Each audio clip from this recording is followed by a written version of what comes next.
అందరికీ నమస్కారం. ఈరోజు మీ అందరికీ నేను వినిపించబోయే కథ ఈ బ్రతుకు నీకోసం.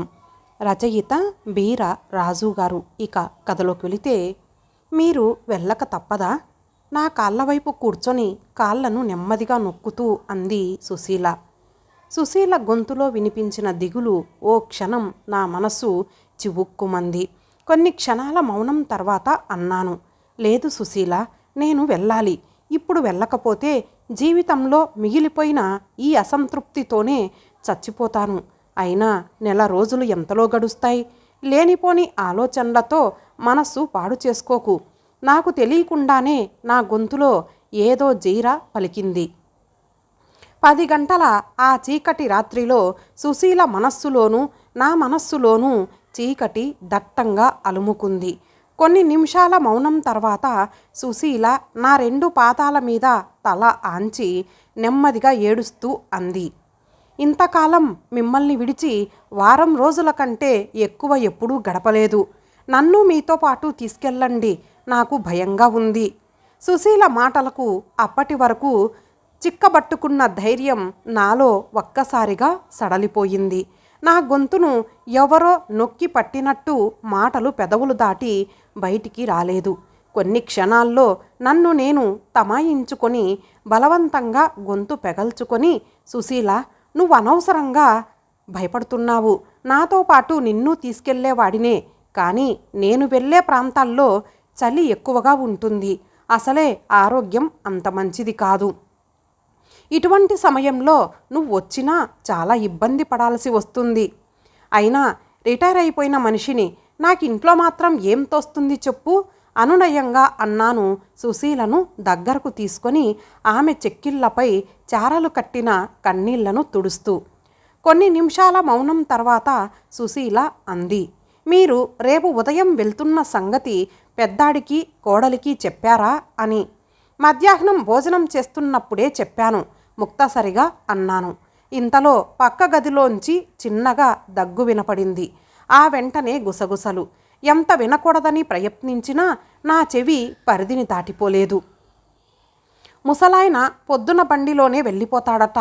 ఎలాగూ వెళ్ళేది తీర్థయాత్రలకేగా, పెళ్ళాన్ని కూడా తీసుకెళ్తే చక్కగా ముసలి వయసులో హనీమూన్ జరుపుకున్నట్లు ఉంటుంది. అది కోడలి గొంతు. ఆయన లేదు లేదంటాడు కానీ ఎక్కడో డబ్బు దాచిపెట్టే ఉంటాడు. పైసా విదల్చడు. పోయేటప్పుడు ఏం పట్టుకుపోతాడో. అది తన రక్తం పంచుకు పుట్టిన ప్రథమ పుత్రరత్నం గొంతు. నా గుండెలో ఏదో కలుక్కుమంది. చటుక్కున మొహం తిప్పి సుశీల వైపు చూశాను. ఆ మాటలు విన్నదేమోనని. ఆమె అదృష్టమో ఏమో కానీ ఆ మాటలు ఆమె చెవిని సోకలేదు. అప్పటికే ఆ మొహానికి పాట్లు పడుతోంది. నాకు నిద్ర పట్టలేదు. నా మనస్సు ఆందోళనతో నిండిపోయింది. నేను చేసుకున్న పాపమేమిటో కానీ నాకు ఊహ తెలిసినప్పటి నుంచి నా జీవితం సజావుగా సాగలేదు. ఎగ్జిక్యూటివ్ ఇంజనీర్గా పనిచేసి ఇటీవలే పదవీ విరమణ చేసిన నేను వృత్తిలో ముక్కుసూటిగా పోయి నాకంటూ ఏమీ నిల్వ చేసుకోలేకపోయాను. అయినా నాకొచ్చే జీతం రాళ్ల మీద నా 2 కొడుకులకి పెద్ద చదువులే చెప్పిద్దామని ప్రయత్నించాను. కానీ చిన్నతనంలోనే చెడు అలవాట్లకు లోనైన నా కొడుకులిద్దరూ తక్కువ చదువుతోనే చదువు ఆపేసి చిన్న ఉద్యోగాల్లో స్థిరపడిపోయారు. ఇక మిగిలిన ఒక్క కూతుర్ని నా తాహత్తుకు మించి అప్పు చేసి మంచి సంబంధమే చేశాను. నా దురదృష్టమో ఏమో తెలీదు కానీ అల్లుడు కన్నా కూతురే తను కోరుకున్న గొంతెమ్మ కోర్కెలు తీర్చలేకపోయామని పుట్టింటితో సంబంధం తెంచేసుకుంది. నేను ఏదో సంపాదించి ఎవరికీ తెలియకుండా ఎక్కడో బ్యాంకులో దాచుకున్నానని, నా తదనంతరం అది నా కూతురికి చెందేటట్టు రాశానని నా కొడుకులిద్దరికీ నా మీద అనుమానం. కానీ నిజం. నేనెంత చెప్పినా వాళ్ళు నమ్మరు.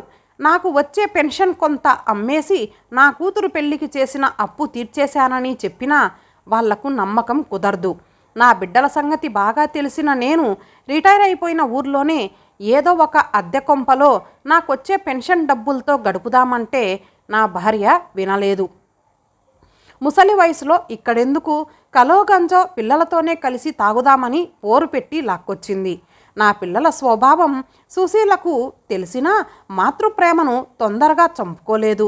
ఎంతైనా ఆమె ఈ గడ్డ మీద పుట్టిన మామూలు స్త్రీ. పెద్ద కొడుకు కోడళ్ళ నిర్లక్ష్యం, నిరాదరణ అన్నీ ఈ మధ్య బాగా కృంగదీశాయి. 30 ఏళ్లకు పైగా ఇంజనీరింగు సర్వీసులో క్షణం తీరికలేని జీవితం గడిపిన నాకు ఇంట్లో ఖాళీగా కూర్చోవాలంటే బోర్గా ఉంది. నాకొచ్చే పెన్షన్ డబ్బుల్లో చాలా మటుకు పెద్దాడికి నెల నెల ముట్టజెప్తున్నా. నేను నా భార్య వాళ్ళింట్లో ఊరికనే కూర్చొని తింటున్నామన్న భావన వాళ్ళలో బాగా నాటుకుపోయింది. సాధ్యమైనంత వరకు నా కోడలు సూటిపోటి మాటలు వినపడనట్టే నటించడం నేర్చుకున్నాను ఈ మధ్య. సుశీల మాత్రం ఒంట్లో ఓపిక లేకపోయినా ఎప్పుడూ ఏదో ఒక పనిలో లీనమైనట్టే కనపడుతూ ఉంటుంది. పక్క గదిలోంచి మనవడి ఏడుపు గట్టిగా వినపడటంతో నా ఆలోచనల్లోంచి తేరుకున్నాను. మళ్ళీ పక్క గదిలోంచి మాటలు ఎంత వద్దనుకున్నా నా చెవిన పడ్డాయి. ఊరుకోరా ఊరుకో, అర్ధరాత్రి అపరాత్రి లేకుండా ఏమిటా ఏడుపు? అయినా ఇంట్లో ముసలాళ్ళు ఉన్నారన్న మాటే కానీ పిల్లల్ని కూడా పట్టించుకోరు. వెధవసంతా భరించలేకపోతున్నాను. కోడలి గొనుగుడు.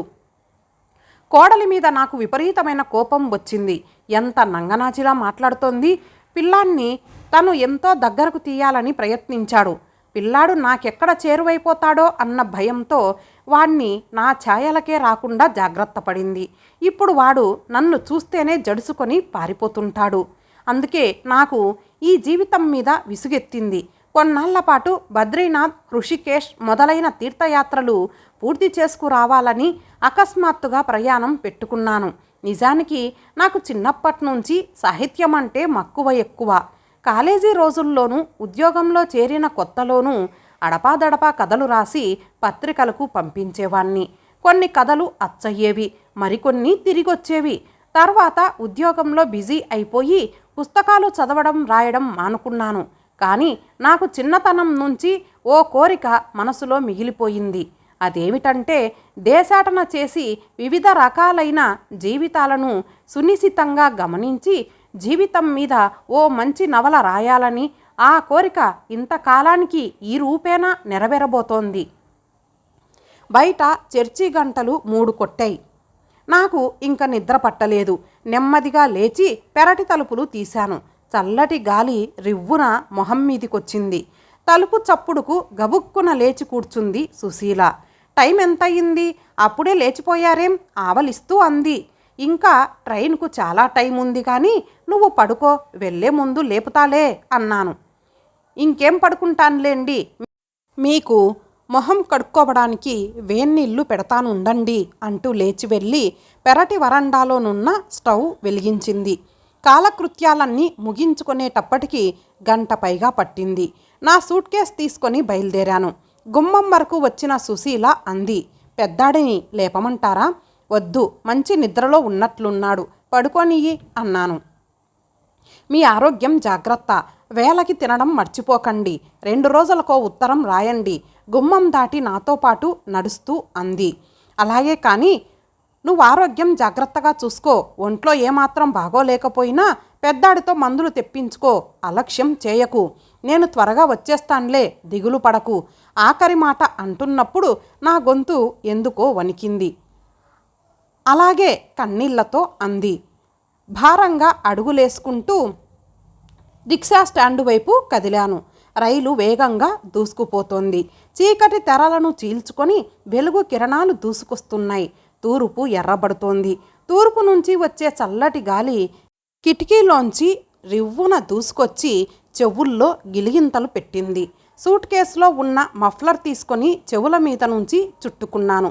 బెర్తుల మీద జనం ఇంకా నిద్రపోతున్నారు. నా మనస్సు ఎంత వద్దనుకున్నా వెనక్కిపోతోంది. నిజంగా నా మనసు ఇంత సున్నితమని నాకింతవరకు తెలీదు. నేను ఇంట్లో అలిగి వెళ్ళిపోతున్నానా? నన్ను నేను ప్రశ్నించుకున్నాను. జవాబు ఏమైనప్పటికీ 2-3 ఏండ్ల తర్వాత వేసుకోవాల్సిన ప్రయాణం ఇప్పుడు సడన్గా వేసుకోవాల్సి వచ్చింది. ఏదో స్టేషన్ వస్తే రైలు కొద్ది నిమిషాలు ఆగి మళ్ళీ బయలుదేరింది. అయితే రైలుకున్న ఈ కొద్ది నిమిషాల విరామం కూడా నా ఆలోచనలకు లేకుండా పోతోంది. వ్యక్తులకు సొంత ఆస్తిపాస్తులు లేకుండా, వృద్ధులు, తల్లిదండ్రులు యువతరం మీద ఆధారపడకుండా రష్యాలోలా అన్నీ ప్రభుత్వమే చూసుకుంటే ఎంత బాగుంటుంది అనిపించింది. అయినా నా పిచ్చి కానీ ఈ దేశంలో కర్మ సిద్ధాంతం మీద నమ్మకం, సెంటిమెంట్స్ పోనంతకాలం ఈ బంధాల మీద ఏమాత్రం నమ్మకం లేకపోయినా తల్లిదండ్రుల మీద పిల్లలు, పిల్లల మీద పెద్దలు ఆధారపడక తప్పదు.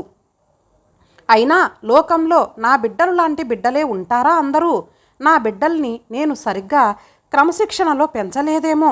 30 ఏళ్ల తర్వాత నాకు అటువంటి ఆలోచన వచ్చినందుకు నాకే సిగ్గనిపించింది. నిజమే, నా వృత్తి ధర్మాల్ని నిర్వర్తించడానికే నాకున్న టైం సరిపోలేదు. నాకు వెంటనే నాన్న గుర్తుకొచ్చాడు. నా కళ్ళంట నీళ్లు తిరిగాయి. నన్ను పెంచి పెద్ద చేయడానికి నాన్న ఎంత కష్టపడ్డారో తలుచుకుంటే ఇప్పటికీ నా కళ్ళు నీళ్లతో నిండిపోతాయి. ఒకరోజు జరిగిన సంఘటన తను ఈ జన్మలో మర్చిపోలేడు. ఆ రోజు ఇంజనీరింగ్ కాలేజీలో తనకు సీటు వచ్చిన రోజు. తనకొచ్చిన మంచి మార్కులు చూసి తనకంటే నాన్నే ఎక్కువ సంతోషించారు. ఏదో ప్రైవేట్ కంపెనీలో నెలకి 120 రూపాయల జీతంతో సంసారాన్ని ఈడుస్తున్న నాన్న ఈ బరువు మోయలేరేమోనని అమ్మ నన్ను కాలేజీలో చేర్పించడానికి సుతరాము ఇష్టపడలేదు. బాబు, ఇంతకాలం మీ నాన్న ఒక్కరే ఎంత కష్టపడ్డారో నీకు తెలియంది కాదు. అక్క పెళ్లి కోసం చేసిన అప్పు ఇంకా తీర్చలేదు. ఏదైనా ఉద్యోగంలో చేరి మీ నాన్నకు సాయపడరా అంది అమ్మ. తను ఏమీ చెప్పలేక మౌనంగా ఉంటే నాన్నకి ఎంత కోపం వచ్చిందని. నా బిడ్డ కష్టపడి చదివి మార్కులు తెచ్చుకున్నందుకే కదే వాళ్ళు సీట్ ఇచ్చింది. ఇటువంటి అవకాశం జన్మలో మళ్ళీ వాడికి వస్తుందా? ఎంత కష్టమైనా సరే నేను వాడిని చదివిస్తాను. ఈ విషయంలో నువ్వింకేమీ మాట్లాడకు అని అమ్మని కసురుకొని, ఇంట్లో ఈ గొడవలెప్పుడూ ఉండేయే కానీ నువ్వెళ్ళి కాలేజీలో చేరే ఏర్పాట్లు చేసుకో బాబు అన్నాడు. నాన్న ఆశయం ప్రకారం తను 5 ఏళ్లు కష్టపడి చదివి డిగ్రీ సంపాదించుకున్నాడు. ఆ మరుసటి సంవత్సరమే ఉద్యోగం వచ్చింది. నాన్న తీర్చలేకపోయిన అప్పు తనే తీర్చేశాడు. కానీ తన సంపాదన ఓ సంవత్సరమైనా అనుభవించకుండానే అమ్మ నాన్న ఓ రోజు అక్కయ్యని చూడ్డానికి వెళ్ళొస్తూ బస్సు ప్రమాదంలో అకస్మాత్తుగా మరణించారు. ఆ షాక్ని తట్టుకోవడానికి తనకు చాలా సంవత్సరాలు పట్టింది. రైలు ఏదో స్టేషన్లో ఆగింది. పూర్తిగా తెల్లవారడంతో ఒక్కొక్కరే లేచి కాలకృత్యాలు తీర్చుకోవడం మొదలుపెట్టారు. నేను ఆలోచనల్లోంచి పూర్తిగా తేరుకొని నా వెంట తెచ్చుకున్న పుస్తకం చదవడంలో లీనమయ్యాను. నేను ఇంటి నుంచి బయలుదేరి వచ్చి 40 రోజులకు పైగా అయ్యింది. ఒకరోజు గంగానది ఒడ్డున కూర్చొని అస్తమిస్తున్న ప్రభాకరుని అరుణ కిరణాలకు అలవోకగా పులకిస్తున్న గంగమ్మ తల్లిని చూస్తూ పరవశిస్తున్నాను. ఇంతలో నా పక్క నుంచి ఓ జంట గట్టిగా నవ్వుకుంటూ వెళ్ళి పక్కనే ఉన్న బెంచీ మీద కూర్చోవడంతో నా ఏకాంతానికి భంగం కలిగి వాళ్ళ వైపు చూశాను. ఇద్దరు వృద్ధ దంపతుల్లా ఉన్నారు. వేరుశనగకాయలు సిమెంట్ బెంచీ మీద పగలగొట్టుకొని తింటూ పడుచు జంట కంటే మిన్నగా కబుర్లాడుకుంటున్నారు. నాకు వెంటనే సుశీల గుర్తుకొచ్చింది. నేను ఇంటి నుంచి వచ్చి ఇన్ని దినాలైనా తనకు 2-3 ఉత్తరాల కంటే ఎక్కువ రాయలేకపోయాను. నా యాత్రలో ప్రతి రాత్రి నేను చూసిన విశేషాలు విపులంగా రాసుకోవడానికే నాకు టైం సరిపోలేదు. పాపం సుశీల ఎలా ఉందో. తను లోకం తెలియని అమాయకురాలు. ఇంట్లో పనిచేసే వాళ్లను కూడా తను విసుక్కోవడం ఎప్పుడూ చూడలేదు. తన జీవితమంతా నాకు సేవ చేయడంతోనే సరిపోయింది. ఇప్పుడు పిల్లలకి చేస్తోంది. సుశీలే కానీ నా జీవిత భాగస్వామిగా రాకుంటే బహుశా తను ఎప్పుడో సన్యసించేవాడేమో. పాపం ఇప్పుడు తన ఆరోగ్యం ఎలా ఉందో. ఆమెకు చలిగాలి అస్సలు పడదు. శీతాకాలంలో తనను చాలా జాగ్రత్తగా చూడాలి. పెద్దాడు మందులు సరిగ్గా ఇప్పిస్తున్నాడో లేదో. సుశీల గురించి ఆలోచనలతో నా మనసు స్థిమితం కోల్పోయింది. వెంటనే వెళ్ళి సుశీలను చూస్తేనే కానీ నా మనసు కుదుటపడదు. ఈరోజే బయలుదేరి వెళ్ళాలి మనసులో అనుకొని లేచి బయలుదేరాను. రిక్షా దిగి గేటు తీయబోయిన నా చేతులు ఇంటి వరండాలో చూసిన దృశ్యానికి గేటు మీదే బిగుసుకుపోయాయి. పరుగులాంటి నడకతో అక్కడికి చేరుకున్నాను. వసారా అరుగుపై చాప మీద సుశీల శవం. ఒళ్ళంతా తెల్లటి గుడ్డ కప్పబడి ఉంది. వెనుక చిన్న దీపం. అగరొత్తులు దీనంగా వెలుగుతున్నాయి. చిన్నపిల్లలు దూరంగా ఉన్న వేప చెట్టు క్రింద ఆడుకుంటున్నారు. చిత్రమేమిటంటే పెద్దవాళ్ళు ఎవరు శవం దగ్గర లేరు. నా హృదయం బ్రద్దలైపోతోంది ఈ హఠాత్ పరిణామానికి. ఒక్కసారి నన్ను నీరసం ఆవరించింది. నెమ్మదిగా వెళ్ళి సుశీల తలవైపు నేల మీద చతికిలపడ్డాను. సుశీల మొహంలోకి చూశాను. ప్రశాంతంగా నిద్రపోతున్నట్టుగా ఉంది. సుశీల, ఎంత అన్యాయం చేసి వెళ్ళిపోయావు. ఈ వయసులో నేను వేసుకున్న ప్రయాణమే సుశీల మరణానికి దారితీసిందా? మనసు ఆక్రోశించింది. గదిలోంచి వరండాలోకొచ్చిన కోడలు ఒక్కసారి ఆశ్చర్యపోయినట్టు నన్ను చూసి, మీరెప్పుడొచ్చారు మామయ్య అని, ఏమండి మీ నాన్నగారు వచ్చారు అంటూ లోపలికి ఓ కేకేసి, చూశారా మామయ్య, అత్తయ్య ఎంత అన్యాయం చేసి వెళ్ళిపోయారో అంటూ చిన్నగా ఏడుపు లంకించుకుంది. ఒక్క నిమిషం గడవకుండానే పరుగులాంటి నడకతో ఇంట్లోంచి నా ఇద్దరు కొడుకులు కూతురు వచ్చి నన్ను చూసి బావురుమన్నారు. కొద్దిసేపైన తర్వాత నా పెద్ద కొడుకు అన్నాడు, 2 రోజుల క్రితం అమ్మకి గుండె నొప్పి వచ్చింది. డాక్టర్ని తీసుకొచ్చి మందులిప్పించాను. మీకు టెలిగ్రామ్ ఇద్దామంటే మీరు ఎక్కడ ఉంటారో సరిగ్గా తెలీదు. రాత్రే అమ్మ పోయింది. నా కొడుకు మాటల్లో సంజాయిషి కనపడింది. నేను తలెత్తి ఎవరి మొహంలోకి చూడలేదు. అస్సలు చూడాలనిపించలేదు. నేను ఏం మాట్లాడకపోయేటప్పటికీ ఒక్కొక్కరే మెల్లగా అక్కడి నుంచి జారుకున్నారు. మళ్ళీ వరండా మీద సుశీల నేను ఒంటరిగా, నిర్జీవంగా సుశీల జీవం ఉండి లేనట్టు నేను. సుశీల చనిపోయే ముందు నాకేమైనా చెప్పాలనుకుందా? లేక ఎవరికైనా ఏమైనా చెప్పిందా? ఎవరినైనా పిలిచి అడగాలనుకున్నాను. కానీ నా గొంతు మూగబోయినట్టయి ఆ ప్రయత్నం విరమించుకున్నాను. నెమ్మదిగా లేచి నేను సుశీల ఎప్పుడూ ఉండే గదిలోకి వెళ్ళి తలుపులు జారవేసి సుశీల ట్రంకు పెట్టె తెరిచాను. బట్టలపైనే ఓ కాగితం ముక్క నా కంటబడింది. తీసి గబగబా చదివాను. ఆయన వెళ్ళి చాలా రోజులైంది. ఈ మధ్యన ఉత్తరాలు రావటం లేదు. ఎలా ఉన్నారో. నాకు ఈ మధ్యన విపరీతంగా ఆయాసం వస్తోంది. పెద్దాడికి ఎన్నిసార్లు చెప్పినా పట్టించుకోవడం లేదు. నాకెందుకో చాలా బెంగగా ఉంటోంది. బహుశా ఆయన రాకుండానే పోతానేమో. నేను గాని పోతే నా మెడలో ఉన్న 4 పేటల గొలుసు సగం నా కూతురికి, సగం నా పెద్ద కోడలికి ఇవ్వండి. ఎవరిని సంబోధించకుండా డైరీ రాసుకున్నట్టు సుశీల ఓ కాగితం ముక్క మీద పెన్సిల్తో రాసుకుంది. ఒక్కసారిగా నాలో నీరసం ఆవహించి ఒళ్ళంతా చెమటలు పట్టేశాయి. తూలుతున్న శరీరాన్ని అక్కడే ఉన్న కుర్చీలో చేరవేశాను. కొన్ని నిమిషాలు గడిచాయి. లేవడానికి ప్రయత్నించాను. కానీ నా శరీరం నా ఆధీనంలో లేనట్టనిపించింది. అప్పుడే అకస్మాత్తుగా నా కళ్ళు గోడ మూలన ఉన్న చేతికర్ర మీదకు మళ్ళాయి. ఆ చేతికర్రను చూడగానే నా కళ్ళల్లో నీళ్లు తిరిగాయి. చాలా కాలం క్రిందట జరిగిన సంఘటన గుర్తుకొచ్చింది. ఓసారి నేను సుశీల మహాబలిపురం వెళ్ళాం. అప్పటికి పిల్లలు ఇంకా కాలేజీల్లో చదువుతున్నారు. ఓ షాపు దగ్గర నగిషీతో చెక్కబడిన అందమైన చేతికర్రను చూసి ముచ్చటపడి బేరమాడకుండానే కొనేసింది సుశీల. అరే, అదేమిటి, చేతికర్ర కొన్నావెందుకు? ఆశ్చర్యంగా అడిగాను. మీకోసమే అంది ముసిముసిగా నవ్వుతూ సుశీల. నాకా? అప్పుడే చేతికి కర్ర ఇచ్చేద్దామనుకుంటున్నావా? వేళాకోళంగా నవ్వుతూ అన్నాను. మీరింకా వయసులోనే ఉన్నాననుకుంటున్నారా ఏమిటి? మీకింకా సర్వీస్ 7 ఏళ్లే ఉంది తెలుసుగా, నవ్వుతూ అంది సుశీల. నా సర్వీసు నాకంటే నీకే బాగా గుర్తుందోయ్. అయినా సుశీ, నిజం చెప్పాలంటే నేను ఎంత దృఢంగా ఉన్నానో చూడు. 7 ఏళ్ల తర్వాతనైనా నా శరీరంలో ఇంతకన్నా పెద్ద మార్పు ఉండకపోవచ్చు అన్నాను నేను.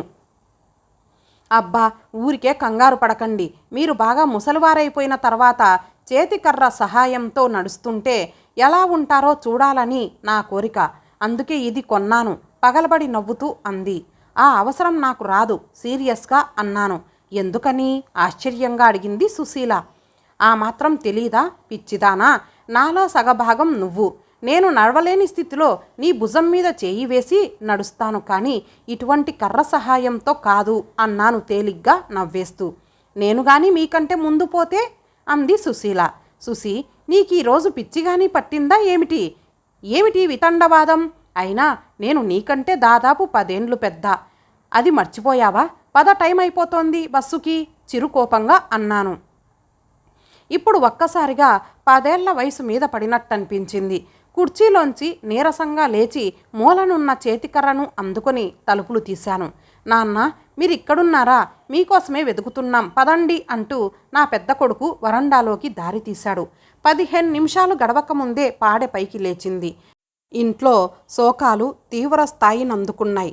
పాడె ముందు పెద్ద కొడుకు నడుస్తున్నాడు. ఓ కొమ్ము నేనందుకున్నాను. నేను కొమ్ము కాయడం చూసి, అబ్బే మీరెందుకు, నేను పడతాను ఉండండి అంటూ ఓ దూరపు బంధువు నా దగ్గర నుంచి లాక్కోబోయాడు. కానీ నా తీవ్రమైన చూపులకు తట్టుకోలేక ఆ ప్రయత్నం విరమించుకున్నాడు.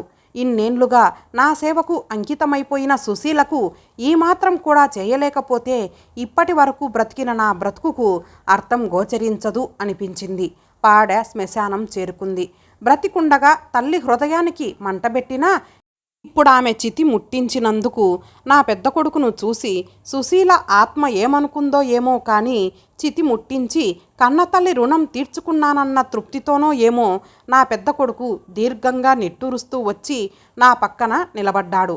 క్షణాల్లో చితిమంటలు పైకి లేచాయి. ఒక్కొక్కరే నెమ్మదిగా ఇంటి మొహం పట్టారు.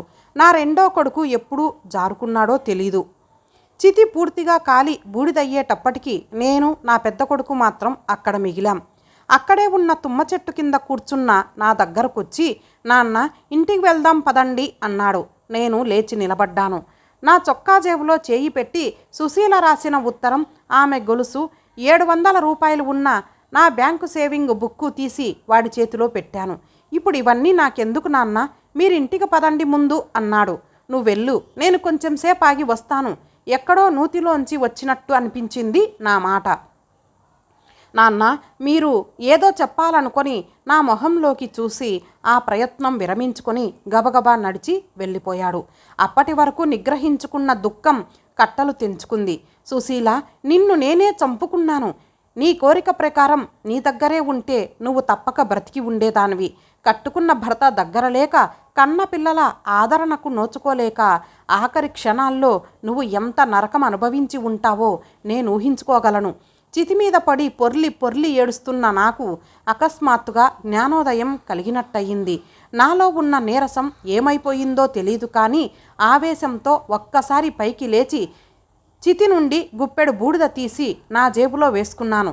దూరంగా ఉన్న సముద్ర ఘోష నా చెవుల్ని బ్రద్దలు కొడుతోంది. సరుగుడు చెట్ల పక్క నుంచి సముద్రంలోకి దారి తీస్తున్న గాలిబాట మీద నేను పిచ్చిగా పరుగులెడుతున్నాను. ఇంతటితో ఈ కథ సమాప్తం. మరలా మరొక మంచి కథతో కలుద్దాం. అంతవరకు సెలవు. నమస్తే.